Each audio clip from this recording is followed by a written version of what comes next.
খুশির সংবাদ দিচ্ছি, বাংলাদেশ জামাত ইসলামীর শ্রদ্ধাভাজন আমিরে জামাত অনেক ঘোষণা দিয়েছেন, ইসলাম যদি এদেশে আসে, আল্লাহ যদি খেদমতের সুযোগ করে দেয়, আমরা গ্যারান্টি দিতে পারি, আজ যারা হুজুর ভয় দেখিয়ে মেয়েদেরকে উল্টা পাল্টা বোঝান, এই মেয়েরা তখন সবচাইতে বেশি খুশি হবে এবং কিয়ামত পর্যন্ত যত মহিলা এই বাংলাদেশে আসবে তারা মনে করবে আমরা মায়ের কোলের উপরে আছি।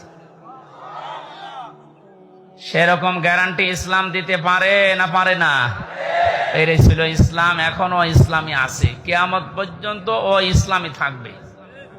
50 বছর কোরআনের দাওয়াত দিয়ে যদি ঈমান নিয়ে শুধুমাত্র বাড়িতে বসে বসে মরেছে, তো মরণের পরে কবরে ঘুমিয়ে থাকতো, কিয়ামত পর্যন্ত এই শেষ। কিন্তু আল্লাহ এটা চাইনি। আল্লাহ তার জীবন যৌবনকে, তার কর্মজীবন, প্র্যাকটিক্যাল লাইফ এটা পছন্দ করেছে। এই জন্য সাধারণ ভাবে মরণ না দিয়ে শাহাদতের মরণ দিয়ে ধন্য করেছে। আমরা মনে করছি কই মরে গেল, না, মরে যায়নি। ওয়ালা তাহসাবান্নাল্লাযীনা কুতিলু ফি সাবিলিল্লাহি আমওয়াতা বাল আহইয়াউন ইনদা রাব্বিহিম ইরযাকুন।